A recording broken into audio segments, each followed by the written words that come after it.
क्यों नहीं आ रहा?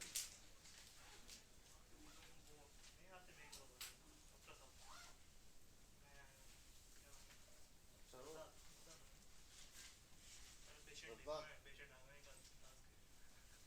नाम के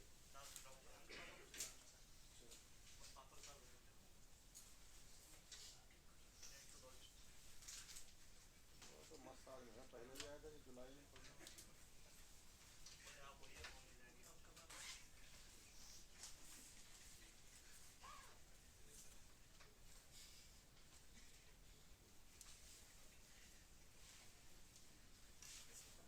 एक क्वेश्चन ले लेंगे, दो क्वेश्चन फिर आगे चलते हैं। A wire of resistance 4 ohm, एक तार जिसका प्रतिरोध 4 ओम है। A wire of resistance 4 ohm, एक तार जिसका प्रतिरोध 4 ओम है, is stretched to twice its original length. एक तार जिसका प्रतिरोध 4 ओम है, इसकी मूल लंबाई जिसका प्रतिरोध 4 ओम है, उसे खींचकर इसकी लंबाई दुगनी कर दी गई। Is stretched to twice its original length, खींचकर इसकी लंबाई दुगनी कर दी गई। The resistance of stretched wire would be, खींचे हुए तार का प्रतिरोध होगा। The resistance of stretched wire would be, खींचे हुए तार का प्रतिरोध होगा। Would be, the resistance of stretched wire would be, खींचे हुए तार का प्रतिरोध होगा। ऑप्शन लिख लेंगे। पहला ऑप्शन है 8 ओम, 8 ओम। दूसरा है 16 ओम, 16 ओम। तीसरा 2 ओम, 2 ओम। चौथा 4 ओम, 4 ओम। तो कल हमने आपको लिखवाया था, लंबाई वाला पढ़ा था। आर डैश इक्वल टू क्या लिखा था फॉर्मूला, एन स्क्वायर आर, वही लगा दो। R dash equal to N square R, R dash equal to N square R लगा दो। एन की वैल्यू क्या है, जितने गुना की थी, एन की वैल्यू 2 है, तो एन की जगह पे 2 रख दो। और आर दिया हुआ 4, तो आर डैश इक्वल टू जाए एन की जगह पे 2 रखो, 2 का स्क्वायर इंटू 4। दुगुना करें ना तो एन की वैल्यू 2 हो गई। अब रेजिस्टेंस दिया हुआ 4,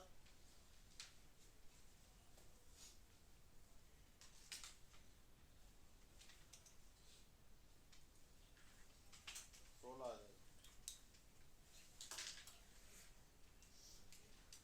एक और सवाल है, नेक्स्ट क्वेश्चन है the electric resistance of a certain wire of iron, लोहे के एक तार के का प्रतिरोध, लोहे के एक तार का प्रतिरोध, electric resistance of a certain wire of iron is R, लोहे के एक तार का प्रतिरोध आर है, कैपिटल आर, आर है, R. If its length and radius both doubled, यदि इसकी लंबाई और त्रिज्या दोनों दुगनी कर दी जाए, if its length and radius both doubled, both are doubled, इसकी लंबाई और त्रिज्या दोनों दुगनी कर दी जाए, बोथ डबल्ड, देन तो और ऑप्शन लिखेंगे। पहला ऑप्शन है the resistance will be doubled and the specific resistance will be half, प्रतिरोध दुगना हो जाएगा और विशिष्ट प्रतिरोध आधा हो जाएगा। पहला ऑप्शन है प्रतिरोध दुगना हो जाएगा और विशिष्ट प्रतिरोध आधा हो जाएगा। The resistance will be doubled and the specific resistance will be half, प्रतिरोध दुगना हो जाएगा, विशिष्ट प्रतिरोध आधा हो जाएगा। दूसरा ऑप्शन है रेजिस्टेंस विल बी हाफ्ड, प्रतिरोध आधा हो जाएगा, रेजिस्टेंस विल बी हाफ्ड, प्रतिरोध आधा हो जाएगा, and the specific resistance will remain unchange, प्रतिरोध आधा हो जाएगा और विशिष्ट प्रतिरोध अपरिवर्तित रहेगा, विशिष्ट प्रतिरोध अपरिवर्तित रहेगा, and the specific resistance will remain unchange, अपरिवर्तित रहेगा।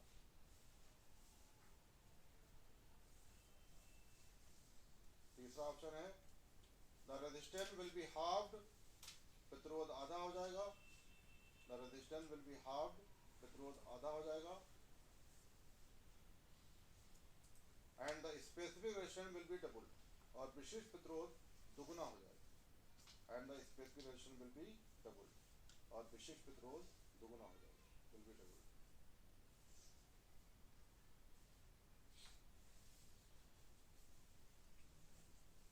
विशिष्ट प्रतिरोध दुगुना हो जाएगा। तीसरा है, चौथा है, the resistance and specific resistance will both remain unchange, प्रतिरोध और विशिष्ट प्रतिरोध दोनों अपरिवर्तित रहेंगे। The resistance and the specific resistance both will remain unchange, both will remain unchange, प्रतिरोध और विशिष्ट प्रतिरोध दोनों अपरिवर्तित रहेंगे, दोनों अपरिवर्तित रहेंगे।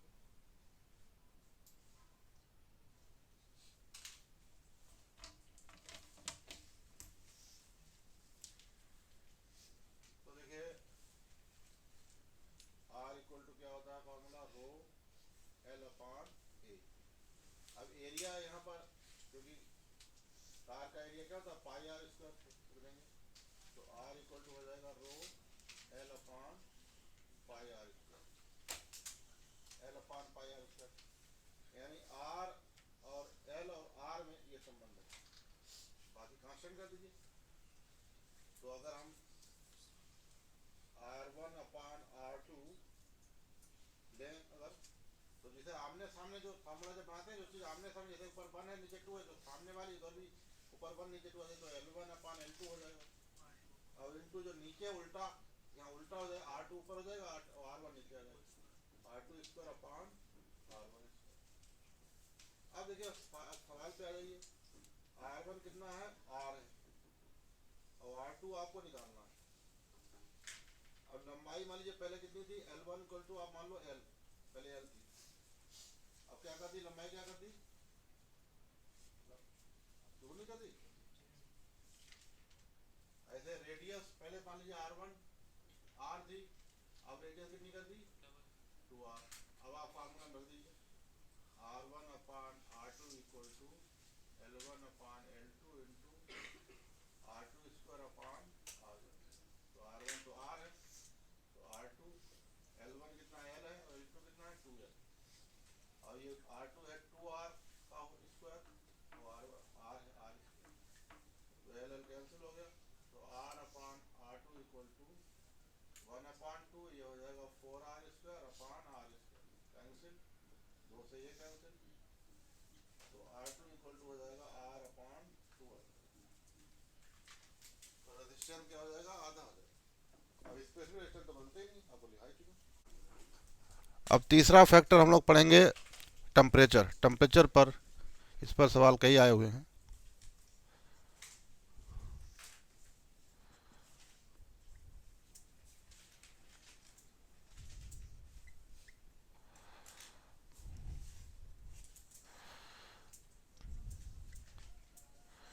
ताप,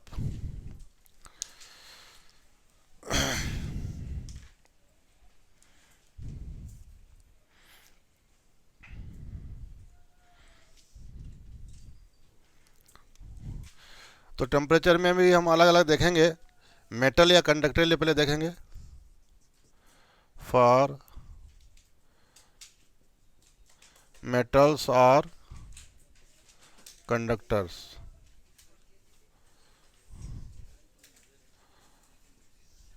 धातुओं या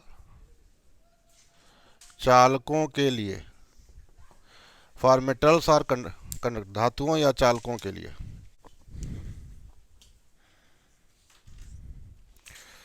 तो एक तो फार्मूला होता है R T equal to R0 1 plus alpha T,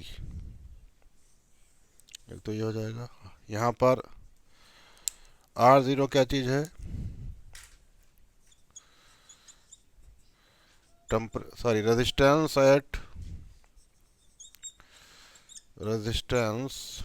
at temperature 0 degree Celsius.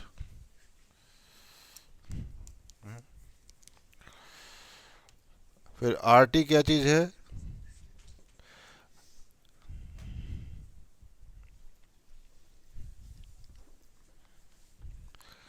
0 degree Celsius ताप पर प्रतिरोध। ये है RT है resistance at temperature T degree Celsius. T degree Celsius ताप पर प्रतिरोध। अल्फा क्या चीज है? अल्फा है temperature coefficient of resistance. Temperature coefficient of resistance, प्रतिरोध ताप गुणांक। टेम्परेचर कोफिशिएंट ऑफ रेजिस्टेंस, प्रतिरोध ताप गुणांक।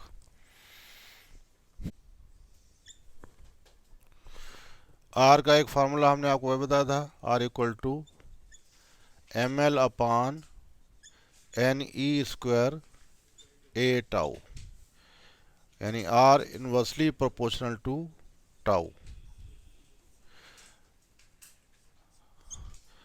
और टाउ इक्वल टू क्या होता है? टाउ चूंकि टाइम है, टाइम इक्वल टू क्या था? Distance upon speed. तो डिस्टेंस यहाँ क्या होगी? Mean free path lambda upon speed होती है वही VRMS, root mean square speed, ये आ जाएगी।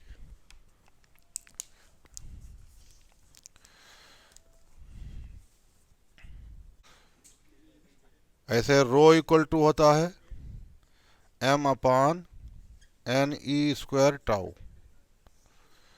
तो रो भी जो है वो टाउ के इनवर्सली प्रोपोर्शनल है, रो भी टाउ के इनवर्सली प्रोपोर्शनल। तो देखिए एक तो चीज़ क्लियर है बिल्कुल कि मेटल या कंडक्टर, धातु या चालकों में RT इक्वल टू ये प्लस आ रहा, और ये T क्या है? टेम्परेचर है। तो अगर T की वैल्यू बढ़ेगी तो रेजिस्टेंस क्या होगा? बढ़ेगा। ये तो क्लियर है कि मेटल या कंडक्टर के केस में टेम्परेचर बढ़ाने से रेजिस्टेंस बढ़ेगा, है, ताप बढ़ाने से प्रतिरोध बढ़ेगा, प्रतिरोध बढ़ेगा जाकर। अब सवाल यह है कि क्यों बढ़ेगा? सवाल यह है कि क्यों बढ़ेगा, ऐसी क्या वजह है टेम्परेचर बढ़ाने से? उसकी वजह हमने देखे, ये आपको लगा है कि R proportional to inversely proportional to tau. Tau क्या है? रिलैक्सेशन टाइम, श्रांति काल आपको लिखाया था। रिलैक्सेशन टाइम क्या होता है? The average time taken between two successive collision, दो लगातार टक्करों के बीच लगे औसत समय को क्या कहते हैं? रिलैक्सेशन टाइम, शांति काल कहते हैं। तो अब टेम्परेचर बढ़ाने से क्या होता है? ये बढ़ जाता है। टेम्परेचर बढ़ाने से जो है सॉरी ये कम हो जाता, कम हो जाता, टेम्परेचर बढ़ाने से ये कम हो जाएगा तो R बढ़ जाएगा, उल्टा संबंध है ना। ऐसे रेजिस्टिविटी प्रतिरोधकता में भी यही संबंध है, टेम्परेचर बढ़ाने से रेजिस्टेंस भी बढ़ रहा है और ये रेजिस्टिविटी प्रतिरोधकता भी बढ़ेगी जाकर। किसके लिए? मेटल या कंडक्टर लिए, धातु या उसके लिए बढ़ जाती। अब ये मतलब है कि ये शांतिकाल कम होने मतलब क्या है? टक्कर, अभी हमने बताया नहीं कि ये एक जैसे एक टक्कर एक यहाँ हुई, एक टक्कर यहाँ हुई है पहले ये। अब ये टाइम कम हो गया, टेम्परेचर जैसे बढ़ाया टाइम कम हो गया। टाइम कम होने मतलब क्या? अब जल्दी टक्कर हो गई, टक्कर जल्दी हो गई। और जब टक्कर जल्दी हो जाएगी इलेक्ट्रॉन की तो इलेक्ट्रॉन क्या करेगा? चल ही नहीं पाएगा भाई, इलेक्ट्रॉन क्या करे? चल ही नहीं पाएगा भाई। प्रतिरोध का मतलब क्या? रेजिस्टेंस मतलब आपको बताया, आम लैंग्वेज में रेजिस्टेंस मतलब क्या बताया था आपको? Oppose in the flow of current, धारा के प्रवाह में बाधा। अब बाधा का मतलब क्या है? बाधा क्या होगी भाई? बाधा होगी कि इलेक्ट्रॉन अगर नहीं चल पा रहा है, इसका मतलब बाधा हो गई। अगर इलेक्ट्रॉन आसानी से चलने लगे तो कोई अपोज ही नहीं, विरोध ही नहीं है, प्रतिरोध ही नहीं है। अब जब टेम्परेचर पहले पहले देखे टक्कर ये पहले एक हुई फिर यहाँ हुई थी, लेकिन जब टेम्परेचर बढ़ाया तो टाइम कम हो गया टक्कर का, बहुत जल्दी टक्कर हो गई। तो जल्दी टक्कर हो गई तो इलेक्ट्रॉन को चलने में दिक्कत हो रही, चला चला फिर टकरा गया, फिर चला फिर टकरा गया। तो ये तो वजह क्या है कि ये जो रिलैक्सेशन टाइम है ये क्या हो जाता? ये कम हो जाता। एक तो वजह ये, ऐसे कह सकते हैं, या फिर आप दूसरे कह सकते हैं। यहाँ देखिए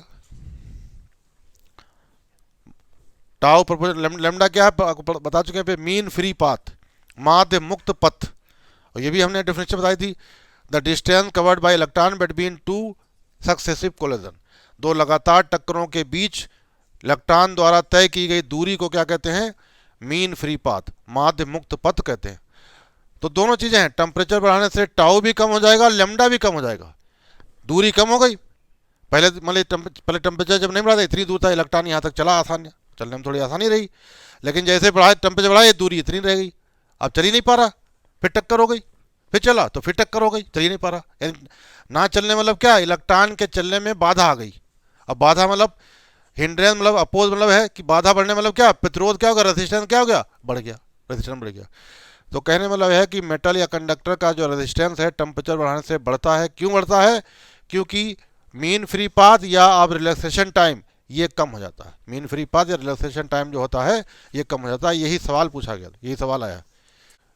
द रेजिस्टेंस ऑफ मेटल्स और कंडक्टर्स, धातुओं या चालकों का प्रतिरोध, द रेजिस्टेंस ऑफ मेटल्स और कंडक्टर्स, धातुओं या चालकों का प्रतिरोध, increases with increase in temperature, ताप बढ़ाने से बढ़ता है। Increases with increase in temperature, ताप बढ़ाने से बढ़ता है। Increases with increase in temperature.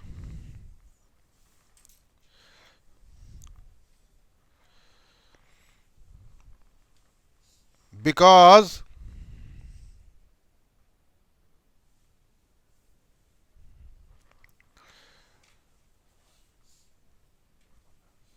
Relaxation time and और मीन फ्री पाथ, क्योंकि श्रांति काल, रिलैक्सेशन टाइम ब्रैकेट में ले लेंगे टाउ, क्योंकि श्रांति काल ब्रैकेट में टाउ, और या फिर और मीन फ्री पाथ या माध्य मुक्त पथ, मीन फ्री पाथ माध्य मुक्त पथ ब्रैकेट में lambda, decreases on increasing temperature, माध्य मुक्त पथ ताप बढ़ाने पर कम हो जाता। डिक्रीजेस ऑन इंक्रीजिंग टेम्परेचर, ताप बढ़ाने पर कम हो जाता।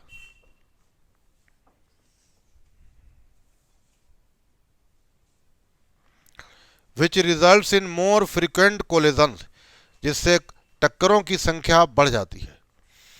Which results in more frequent collision, जिससे टक्करों की संख्या बढ़ जाती है। मोर फ्रीक्वेंट कोलिजन, टक्करों की संख्या बढ़ जाती है।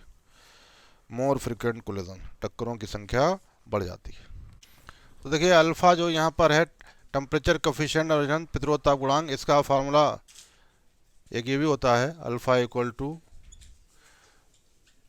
R T minus R zero upon R zero into T. ये भी एक फार्मूला इसका ले सकते हैं आप।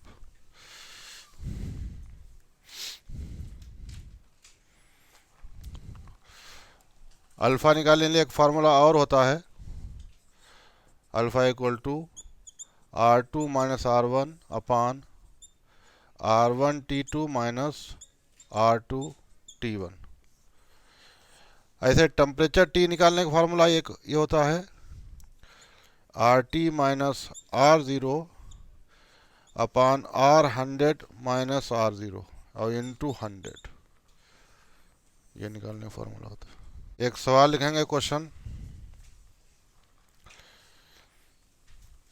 And the resistance of platinum wire, platinum तार का प्रतिरोध, the resistance of platinum wire, platinum तार का प्रतिरोध at 0 degree Celsius is 2 ohm. Platinum तार का प्रतिरोध 0 डिग्री सेल्सियस पर 2 ओम है। At 0 degree Celsius is 2 ohm, 0 degree Celsius पर 2 ओम है। And 6.8 ohm at 80 degree Celsius, और 80 डिग्री सेल्सियस पर 6.8 ओम है। And 6.8 ohm at 80 degree Celsius, और 80 डिग्री सेल्सियस पर 6.8 ओम है। The temperature coefficient of resistance of the wire is, तार का प्रतिरोध ताप गुणांक है। The temperature coefficient of resistance of wire is, तार का प्रतिरोध ताप गुणांक है। Temperature coefficient of resistance of wire is, तार का प्रतिरोध ताप गुणांक है।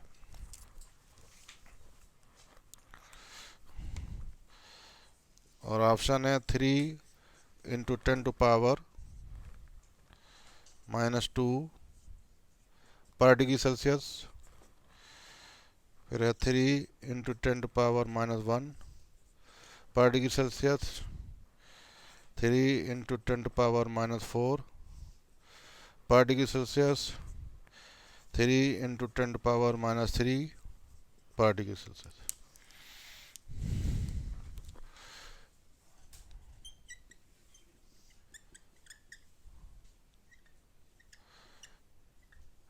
तो ये पिछले साल आया था। तो अभी जो फार्मूला बताया वही लगा दीजिए। देखिए यहाँ पर 0 डिग्री सेल्सियस पर जो रेजिस्टेंस दिया है उसे R0 कहेंगे, वो दिया गया है 2 ओम। और RT दिया है 6.8 ओम। और T की वैल्यू कितनी दी गई है? 80। तो आपको अल्फ़ा निकालना है। तो अभी हमने फार्मूला बताया आपको, अल्फ़ा इक्वल टू क्या होता है? RT minus R0 upon R0 into T। बस ये वैल्यू रख दो बस।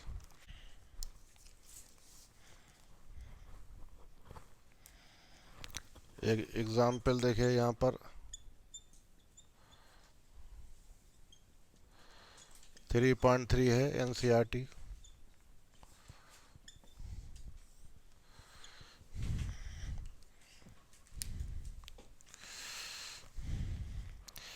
इलेक्ट्रिक टोस्टर है जिसमें नाइक्रोम का तार इस्तेमाल किया गया है और 27 डिग्री सेल्सियस टेम्परेचर है। T1 मान लीजिए 27। और इस पर रेजिस्टेंस दिया गया है वो R1 हो जाएगा 75.3 ओम। इतना रेजिस्टेंस दिया 75.3 ओम।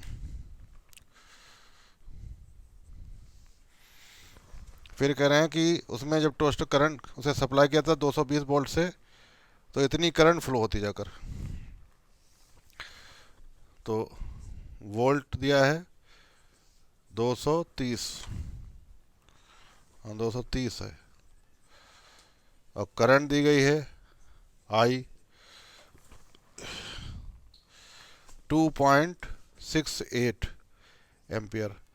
तो जब इतनी करंट पर इसमें पास की जाती है, अब रेजिस्टेंस क्या हो जाएगा? R2 ले लें, R2 मिल जाएगा इससे आपको V अपान आई से। तो 230 और अपान 2.68। इसको आप सॉल्व करोगे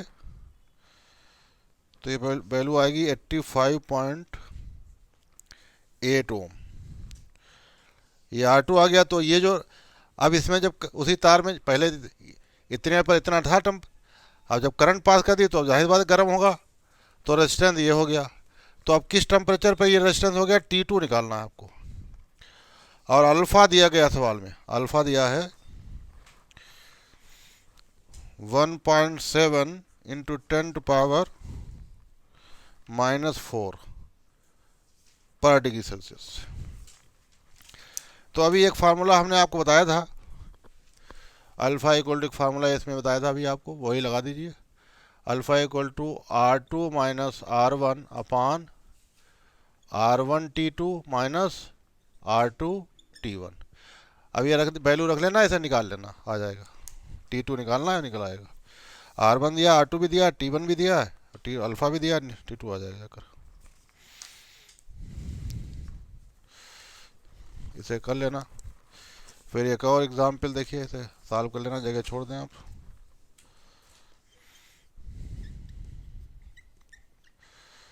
एग्जाम्पल है 3.4, ये NCERT।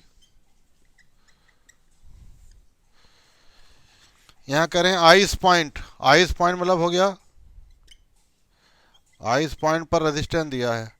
आइस पॉइंट मतलब 0 डिग्री सेल्सियस, तो R0 दिया है कितना? 5 ओम। फिर है स्टीम पॉइंट, भाप बिंदु। स्टीम पॉइंट मतलब भाप बिंदु। भाप मतलब 100 डिग्री से, तो R100 हो जाएगा। ये कितना दिया है? 5.23 ओम। अब किसी T टेम्परेचर पर, at temperature T degree Celsius, ताप T सेल्सियस पर, ये RT हो जाएगा। ये है 5.795 ओम। तो वो टेम्परेचर T ही निकालना है आपको। तो अभी आपको फार्मूला इसका भी बताया था T निकालने लिए। T निकालने क्या होता है? RT minus R0 upon R100 minus R0 into 100। इसे अब वैल्यू रख देना, आ जाएगा। इसको भी कैलकुलेट कर लेना।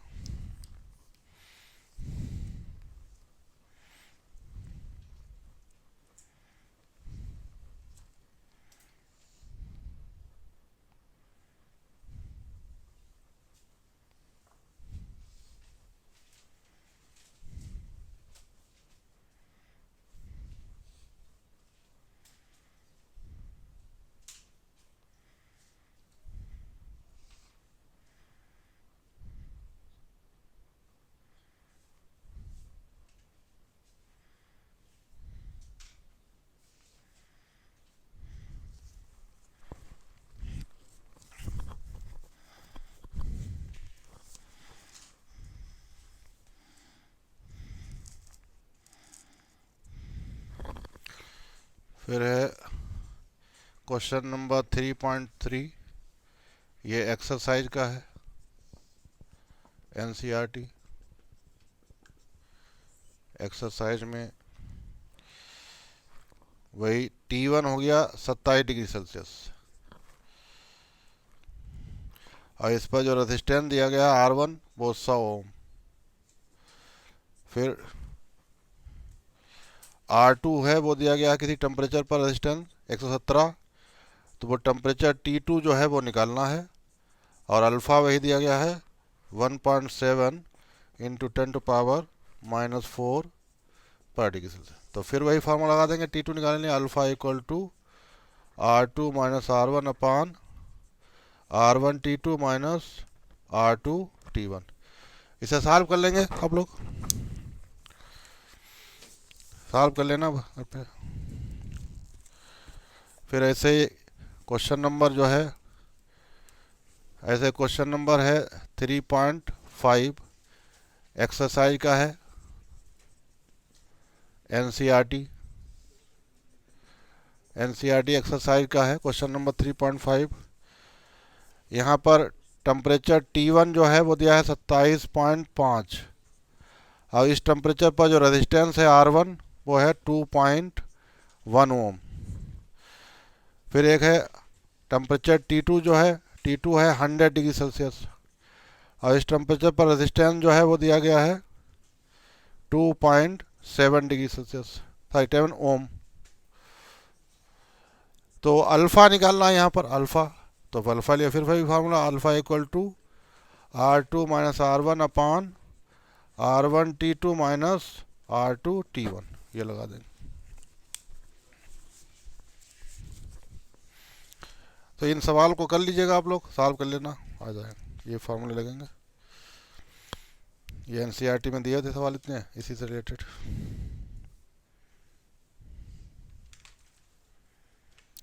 क्वेश्चन नंबर 3.6 तो बिल्कुल वैसे है जो अभी ये वाला कराया था, ये वाला।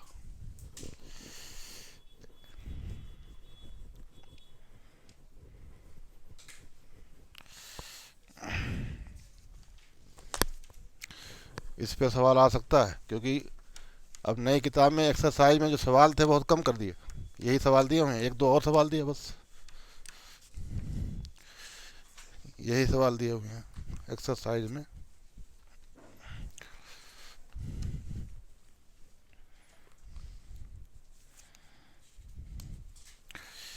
ये वाला भी दिखाई दे रहे हैं। क्वेश्चन नंबर है 3.6, ये भी एक्सरसाइज का है, एनसीईआरटी।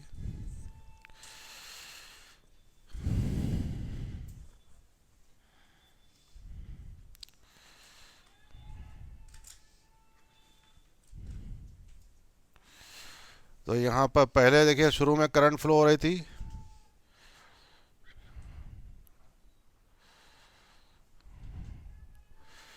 टेम्परेचर पहले जो था T1 27 degree Celsius, 27 degree Celsius, और रेजिस्टेंस R1 कितना हो जाएगा दिया है, तो V1 V अपान I1 हो जाएगा, V अपान I1 बी है 230 और ये R1 है 3.2।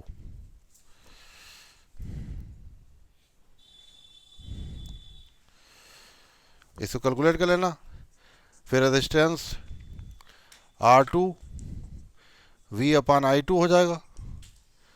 तो R2 है 230, वो V तो 230 और I2 है 2.8। इसे कैलकुलेट कर लेना आप, जो भी आ जाए। अब R2 आ जाएगा और अल्फा दिया हुआ है 1.7 इंटू 10⁻⁻⁴। तो वही T2 निकालना, फिर वही T2। तो फार्मूला वही लगा देंगे, alpha equal to R2 upon minus R1 upon R1 T2 minus R2 T1। इससे T2 निकाल लेंगे फार्मूला। यहाँ पे इस वाले सवाल में डायरेक्ट रजिस्टर नहीं दिए हैं, निकालने पड़ेंगे। वोल्टेज दिया, पहले करंट इतनी थी तो पहले रेजिस्टेंस ये हो जाएगा, फिर बाद में करंट ये हो गई तो रेजिस्टेंस ये हो जाएगा जाकर। यहाँ डायरेक्ट नहीं दिए, तो इनको आप सॉल्व कर लीजिएगा सब। स्पेसिफिक रेजिस्टेंस और रेजिस्टिविटी धातुओं या चालकों का विशिष्ट प्रतिरोध या प्रतिरोधकता। स्पेसिफिक रेजिस्टेंस और रेजिस्टिविटी ऑफ मेटल्स और कंडक्टर्स, धातुओं या चालकों का विशिष्ट प्रतिरोध या प्रतिरोधकता। रेजिस्टिविटी ऑफ मेटल्स और conductors also increases with increase in temperature. विशिष्ट प्रतिरोध या प्रतिरोधकता भी ताप बढ़ाने से बढ़ती है। Also increase with increase in temperature, प्रतिरोधकता भी ताप बढ़ाने से बढ़ती है। Also increase with increase, because क्योंकि, because with increase in temperature, क्योंकि ताप बढ़ाने से, विद इंक्रीज इन टेम्परेचर, ताप बढ़ाने से, इंक्रीज इन टेम्परेचर, क्योंकि ताप बढ़ाने से, increase in temperature, relaxation time और मीन फ्री पाथ डिक्रीज। श्रांति काल या माध्य मुक्त पथ कम हो जाता है।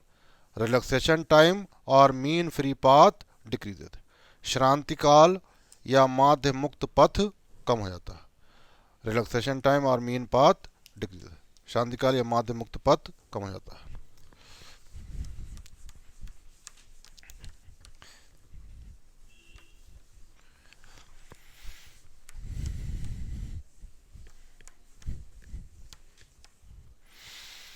तो पहला तो ये हो गया मेटल या कंडक्टर के लिए हो गया।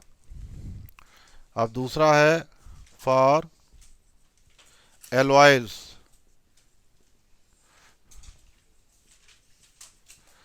मिश्र धातुओं के लिए। फॉर एलॉयज, मिश्र धातुओं के लिए। तो एलॉयज में देखेंगे, मिश्र धातु में देखेंगे कि टेम्परेचर बढ़ाने से रेजिस्टेंस पर क्या फर्क पड़ेगा उनका। फॉर एलॉयज, मिश्र धातुओं के लिए। तो इसमें लिखेंगे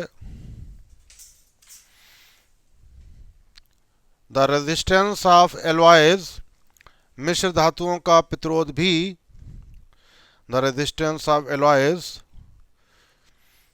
मिश्र धातुओं का प्रतिरोध भी, alloys also increases with increase in temperature. मिश्र धातुओं का प्रतिरोध भी ताप बढ़ाने पर बढ़ता है। Also increases with increase in temperature, ताप बढ़ाने पर बढ़ता है। बट दिस इंक्रीजमेंट इज, लेकिन ये वृद्धि, बट दिस इंक्रीजमेंट इज, लेकिन ये वृद्धि, increment is less in comparison of metals, लेकिन ये वृद्धि धातुओं की तुलना में कम होती है। Less in comparison of metals, लेकिन ये वृद्धि धातुओं की तुलना में कम होती है। Less in comparison of metals.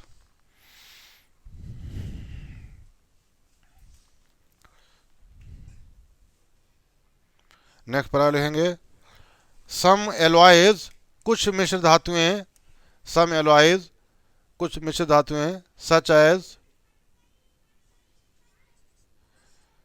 जैसे manganine, such as manganine, nichrome,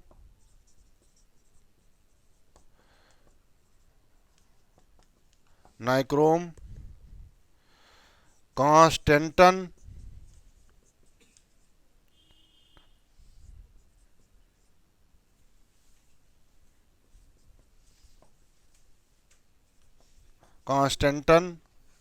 etc. आदि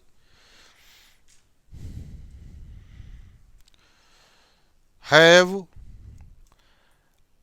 almost negligible temperature coefficient of resistance. आदि का प्रतिरोध ताप गुणांक have almost negligible temperature coefficient of resistance. आदि का प्रतिरोध ताप गुणांक लगभग नगण्य होता है. Negligible temperature coefficient of resistance, प्रतिरोध ताप गुणांक लगभग नगण्य होता है. एंड वेरी हाई रेजिस्टिविटी, लेकिन प्रतिरोधकता बहुत उच्च होती है. एंड वेरी हाई रेजिस्टिविटी, लेकिन प्रतिरोधकता बहुत उच्च होती है.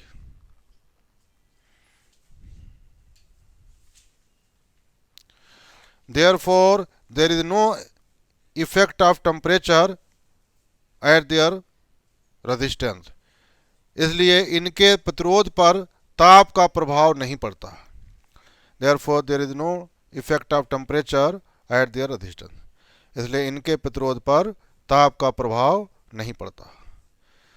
There is no effect of temperature at their resistance. इनके प्रतिरोध पर ताप का प्रभाव नहीं पड़ता.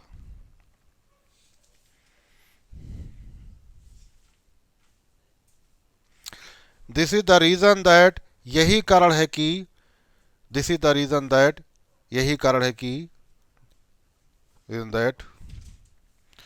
दीज आर यूज्ड इन, यही कारण है कि these are used as a element, यही कारण है कि इनका उपयोग use as element in toaster, इनका उपयोग टोस्टर में, टोस्टर गर्म करने के लिए नहीं आता, निकालते हैं टोस्टर, हीटर में, टोस्टर में, हीटर में, इलेक्ट्रिक प्रेस, इलेक्ट्रिक आयरन जैसे कहते हैं, इलेक्ट्रिक आयरन, विद्युत आयरन में किया जाता है, इलेक्ट्रिक आयरन एसेट्रा इनमें किया जाता है. तो हीटर का जो एलिमेंट बनाया जाता है वो इन्हीं का बनाया जाता है, ताकि टेम्परेचर गर्म हो जाए लेकिन टेम्परेचर से उसके प्रतिरोध पर, रेजिस्टेंस पर कोई फर्क ना पड़े, रेजिस्टेंस ना बढ़े. इन्हीं का बनाया जाता है, इन्हीं पदार्थों का जो हीटर वगैरह का एलिमेंट होता है वो इन्हीं का बनाया जाता है, इन पर कोई फर्क ना पड़े जाकर. टू सी है फॉर सेमीकंडक्टर्स,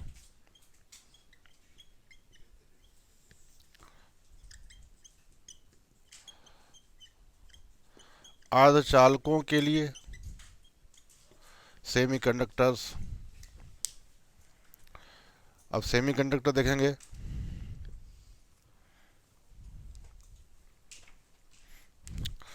तो सेमीकंडक्टर के लिए जो फार्मूला देखिए होगा, RT equal to R01 minus आएगा, माइनस अल्फा टी.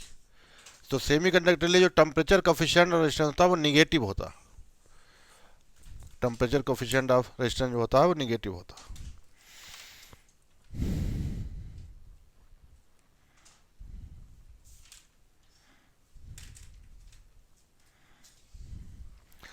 अब यहाँ उल्टा है, मेटल का उल्टा यहाँ है. सेमी अर्धचालकों में टेम्परेचर बढ़ाने से इनका रेजिस्टेंस क्या हो जाएगा, चूंकि माइनस लगा हुआ है, कम हो जाएगा. जितना टी की वैल्यू बढ़ेगी उतना ये कम हो जाएगा. इनका रेजिस्टेंस कम हो जाता है, टेम्परेचर बढ़ाने से रेजिस्टेंस कम हो जाता है. तो यहाँ भी वजह पूछी गई, आखिर क्या वजह है ऐसा कि टेम्परेचर बढ़ाने से रेजिस्टेंस कम क्यों हो जाता है. हालांकि वो चीज़ यहाँ भी होगी, जो मीन फ्री पाथ है लेमडा, माध्य मुक्त पथ लेमडा, और जो रिलैक्सेशन टाइम है, श्रांति काल है टाउ, ये दोनों जो हैं कम होंगे यहाँ पर, लेकिन इनका उतना असर नहीं होगा. यहाँ क्या होगा, टेम्परेचर बढ़ाने से नंबर ऑफ इलेक्ट्रॉन जो हैं, इलेक्ट्रॉनों की संख्या बहुत ज़्यादा बढ़ जाएगी. अब जब इलेक्ट्रॉनों की संख्या बहुत ज़्यादा बढ़ गई, अब इलेक्ट्रॉन इतने बढ़ गए कि करंट के फ्लो में कोई दिक्कत ही नहीं आ रही, तो जब दिक्कत नहीं आई तो रेजिस्टेंस क्या हो गया, कम हो गया। भाई रेजिस्टेंस किसे कहते हैं, करंट के फ्लो में बाधा। अब बाधा रही नहीं, इतने ज़्यादा इलेक्ट्रॉन आ गए, बाधा ही नहीं है, तो इसका मतलब क्या है, रेजिस्टेंस क्या हो गया, कम। तो ये चीज़ तो यहाँ हो रही है, ये तो कम हो रहे हैं, लेकिन इनका ज़्यादा असर नहीं हो पा रहा। क्यों? क्योंकि नंबर बहुत बढ़ गई, इलेक्ट्रॉनों की नंबर जो है, संख्या जो है बहुत ज़्यादा बढ़ गई जाकर। तो लिखेंगे यहाँ पर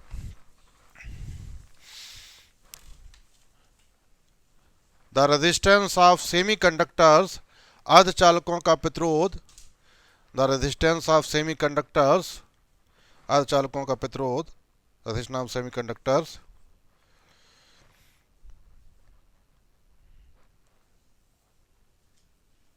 या और रेजिस्टिविटी, वो भी उसके लिए भी यही आएगा, और रेजिस्टिविटी ऑफ सेमीकंडक्टर्स, या अर्धचालकों की प्रतिरोधकता, और रेजिस्टिविटी ऑफ सेमीकंडक्टर्स या अर्धचालकों की प्रतिरोधकता decreases with increase in temperature, ताप बढ़ाने पर कम हो जाती है। Decreases with increase in temperature, ताप बढ़ाने पर कम हो जाती है, decreases with increase in temperature. क्योंकि बिकॉज ऑन इंक्रीजिंग टेम्परेचर, क्योंकि ताप बढ़ाने पर, बिकॉज ऑन इंक्रीजिंग टेम्परेचर, ताप बढ़ाने पर, increasing temperature, number of electrons,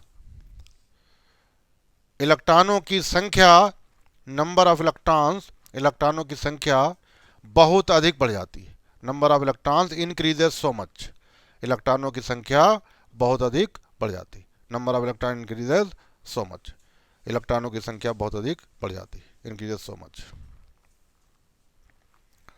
तो सेमीकंडक्टर कौन आते हैं, जैसे सिलिकॉन है, जर्मेनियम है, ऑर्गेनिक आर्सेनिक और गैलियम का मिक्सचर होता है, ये सब सेमीकंडक्टर हैं। इन तो नेक्स्ट पैराग्राफ लिखेंगे, तो एक नोट लिखेंगे, नोट यहाँ पर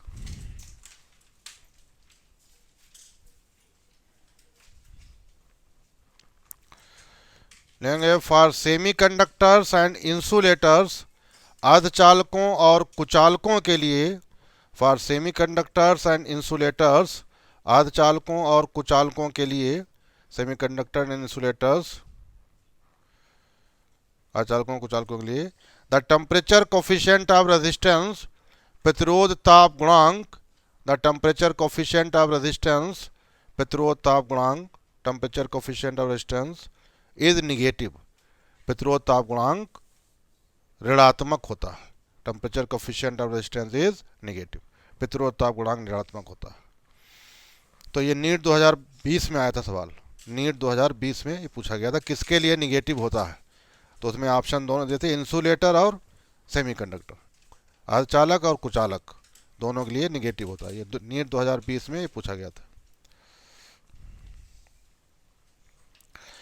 अब जैसे हमने अभी बात बताई कि इनका रेजिस्टेंस जो है वो टेम्परेचर बढ़ाने से कम हो जाता है।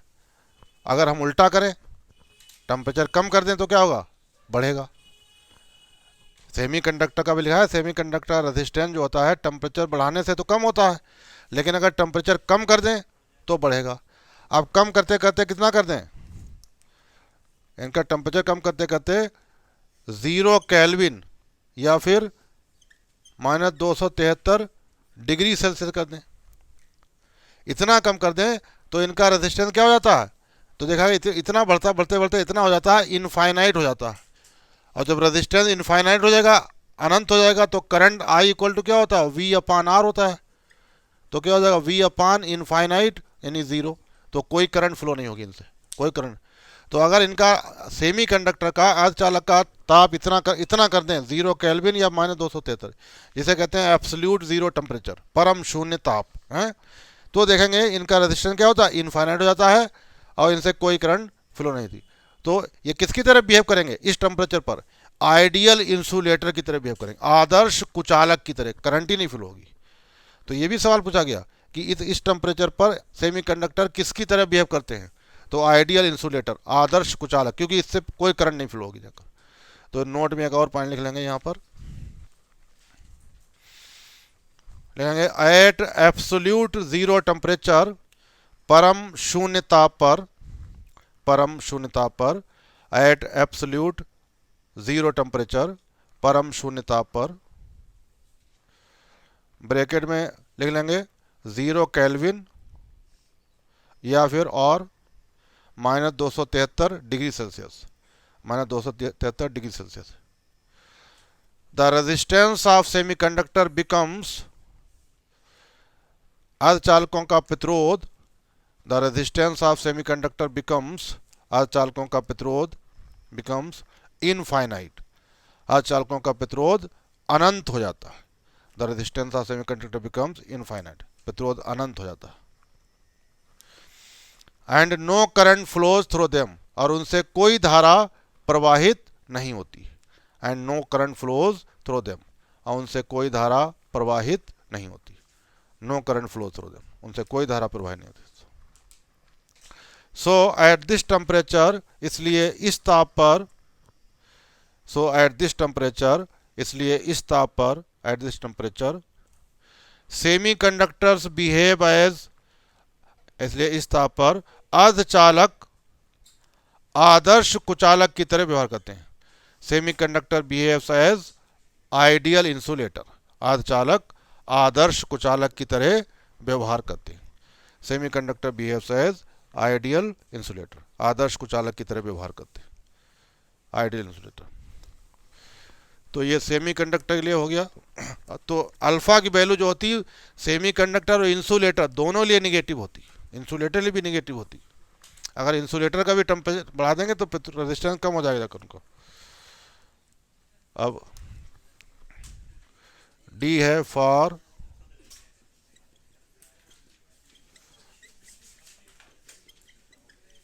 इलेक्ट्रोलाइट्स, विद्युत अपघट्टियों के लिए, फॉर इलेक्ट्रोलाइट्स, विद्युत अपघट्टियों के लिए, फॉर इलेक्ट्रोलाइट, विद्युत अपघट्टियों के लिए। तो इन इलेक्ट्रोलाइट कोई सोल्यूशन है, विलयन है किसी साल्ट का, तो उसका अगर रेजिस्टेंस टेम्परेचर बढ़ाते हैं तो रेजिस्टेंस क्या हो जाएगा, सोल्यूशन।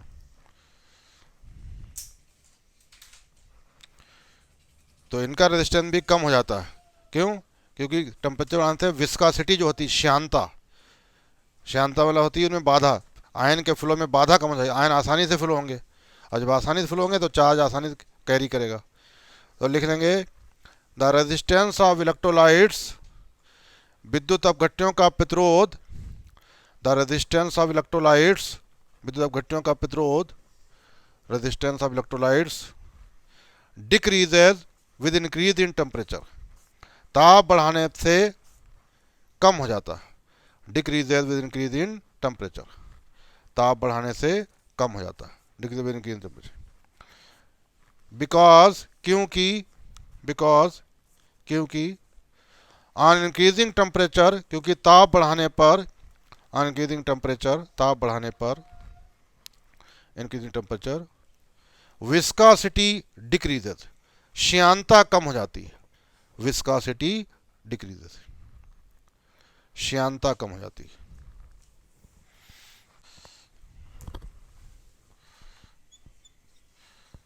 ग्राफ्स,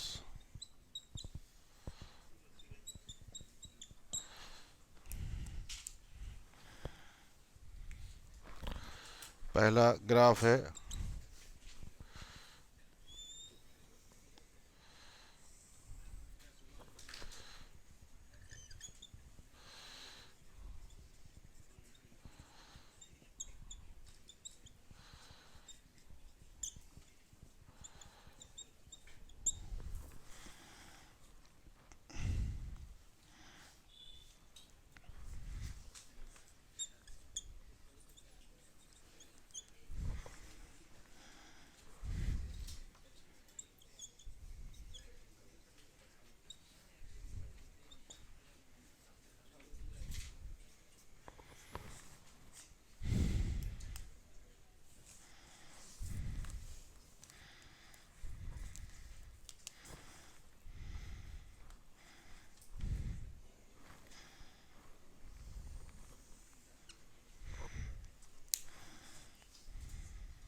तो ये कॉपर लिए है, कॉपर, फॉर कॉपर।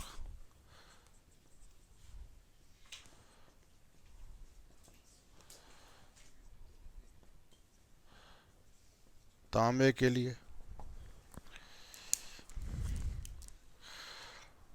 और नीट 2020 में यह सवाल आया था, एक ग्राफ पूछा गया था। फिर और भी कुछ ग्राफ दिए हुए हैं, जैसे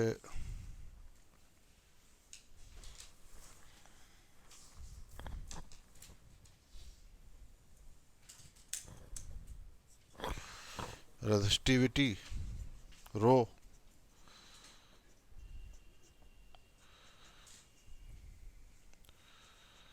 प्रतिरोधकता,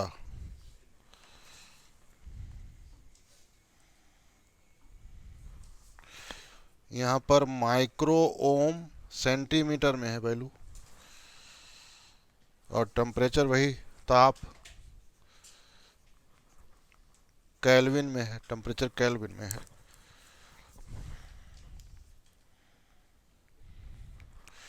तो यहाँ ग्राफ ऐसा आ रहा है। ये किसके लिए है? फॉर नाइक्रोम, फॉर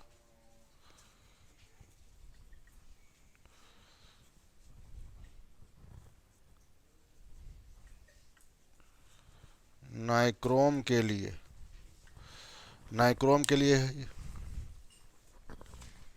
ऐसा ग्राफ आएगा नाइक्रोम। नाइक्रोम में बता चुके, ये एलॉय है, मिश्र धातु है।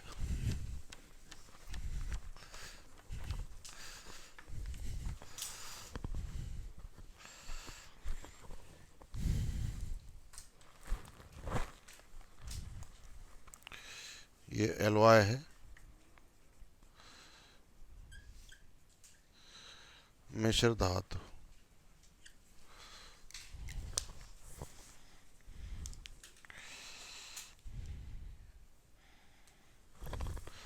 फिर उसके बाद तीसरा ग्राफ है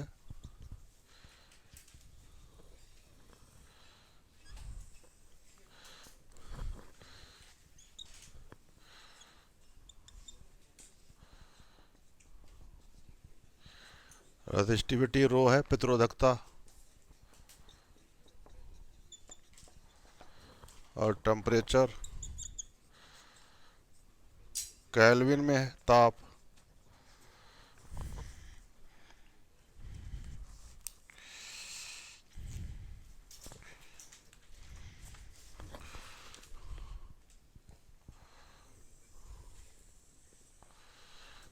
ये ऐसा ग्राफ आएगा। ये किसके लिए है? फॉर सेमीकंडक्टर,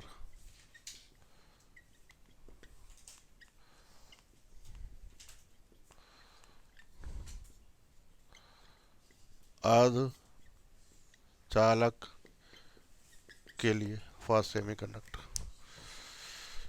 तो ये तीन ग्राफ यहाँ एनसीईआरटी में दिए हुए हैं अलग। तो इसमें से एक जो ये तो आ चुका, पूछा जा चुका है, तो ये भी आ सकते हैं, कोई